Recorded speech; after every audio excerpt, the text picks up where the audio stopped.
ভাই আদিবাসী মানুহ এটা ব্ৰেণ্ড হয়, ব্ৰেণ্ড। ঠিক আছে, আদিবাসী মানুহ ব্ৰেণ্ড হয়।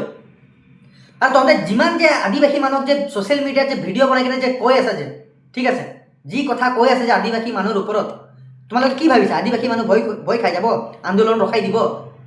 কেতিয়াও নাভাবিবা তেনেকুৱা। ঠিক আছে, এই আন্দোলন অসমত চলিব আৰু চলি থাকিব। ঠিক আছে, আদিবাসী মানুহ মই বাৰম্বাৰ কৈ আছোঁ, আদিবাসী মানুহ এটা ব্ৰেণ্ড হয়, না কাকো খাতিৰ কৰে না কাকো খাতিৰ কৰিব। আমাৰ যোনটো মান আছে না, যেতিয়ালৈকে পূৰা নহ'ব ন, তেতিয়ালৈকে আদিবাসী মানুহ শান্ত নহ'ব। ঠিক আছে, আৰু তোমালোকে কিমান ভিডিঅ' বনাবা, বনাই থাকা। ঠিক আছে, আমি ভয় কৰণেৱালা বেটা নহয় ভাই। ঠিক আছে, আমি আদিবাসী পোৱালি হয়। ঠিক আছে, আমাৰ খুনে খুনে পূৰা বডিটোতে বিৰচা মুণ্ডাৰ তেজ পূৰা বিয়পি আছে। প্ৰদীপ নাগে আমাক শিকাই গৈছিলে। ঠিক আছে, যেতিয়ালৈকে আমি হাসিল কৰিব নোৱাৰিম না, তেতিয়ালৈকে বস্তুটো আমি নেৰোঁ। ঠিক আছে, আমাৰ আন্দোলনৰ আগপিনে যদি কোনোবা আহিব ন, গছকি কিনে লৈ যাম। ঠিক আছে, আমাৰ আন্দোলনৰ আগপিনে যদি কোনোবা আমাক বাধা দিব ন, গছকি কিনে লৈ যাম আমি। ঠিক আছে, আদিবাসীৰ পাৱাৰ চাবি এতিয়া।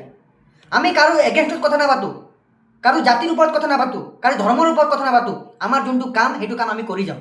ঠিক আছে, আমাৰ এটাই ফ'কাছ আছে এতিয়া, আমি আন্দোলন কৰিম আৰু আমাক এছ টি লাগিব। ঠিক আছে, চাহ শ্ৰমিকসকলক বাগানৰ হাজিৰা বৃদ্ধি পাব লাগিব আৰু মাটিৰ পট্টা দিব লাগিব এই চৰকাৰে।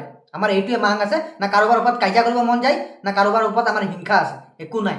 জাষ্ট আমাৰ ডিমাণ্ড আছে অসম চৰকাৰৰ ওপৰত। আৰু তোমালোকে আমাৰ ওপৰত যিমানে ভিডিঅ' বনাই কিনে আমাক ভয় খুৱাব বিচাৰিছা না, আমাৰ আদিবাসী মানুহ ভয় নকৰে এনেকুৱা মানুহ, চিধা কথা।